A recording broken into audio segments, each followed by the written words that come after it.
헌정사상 처음으로 대통령이 체포되는 사건이 벌어진 주였습니다. 그리고 이런 정치적 불확실성에 잘 내려가던 기준금리가 동결되기도 했습니다. 이렇게 굵직한 거시경제 움직임이 얼어붙은 영향일까요? 많이 보신 기사들은 대부분 우리 생활과 밀접하게 맞닿아 있는 내용들이었습니다. 하나하나 보겠습니다. 먼저 월요일입니다. 지난해까지는 순조롭게 이루어졌던 금리 인하의 움직임을 은행들이 이제서야 본격적으로 반영하기 시작했다는 소식입니다.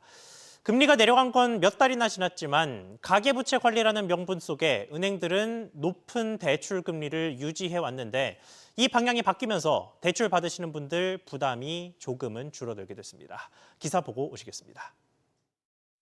신한은행이 반년 만에 가계대출 가산금리를 최대 0.3%포인트 낮추기로 했습니다. 내일부터 주택담보대출, 주택구입자금 가산금리는 0.1%포인트 낮아지고 생활안정자금 가산금리는 0.05%포인트 내립니다.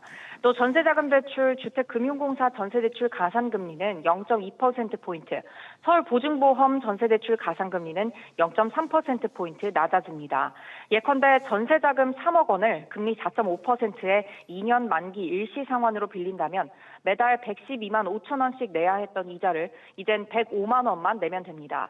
신한은행을 시작으로 그간 서로 눈치만 보던 은행권에서 금리 인하 경쟁이 본격화할 것으로 보이는데요. 우리은행은 앞서 이달 초 주기형 주택담보대출 가산금리를 0.09%포인트 낮췄습니다. 국민은행과 하나은행, 농협은행도 현재까지는 확정된 인하 계획은 없다지만 시장 상황을 보면서 필요시 금리를 낮추겠다는 입장입니다.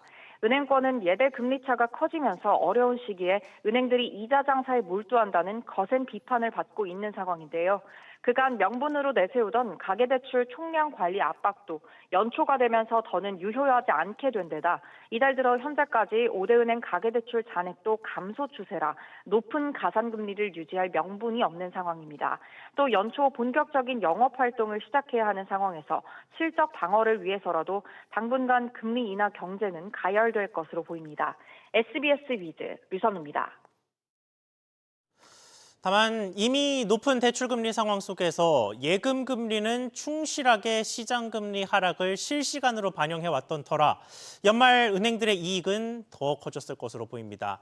이미 지난해 3분기까지만 해도 5대 은행이 거둔 순이익은 11조 8천억 원, 1년 전보다 4%더 늘었습니다. 이에 대부분의 은행들이 지난해와 비슷한 성과급 규모 그리고 더 많은 현금성 복지를 결정했고 연봉 인상률도 전년 대비 더 높아졌습니다. 연말에 상생금융으로 많은 자금을 투입했다고는 하지만 이자 장사로 벌어들인 막대한 이익으로 돈잔치를 벌인다는 비판은 피하기 어려운 상황이 이어지고 있습니다.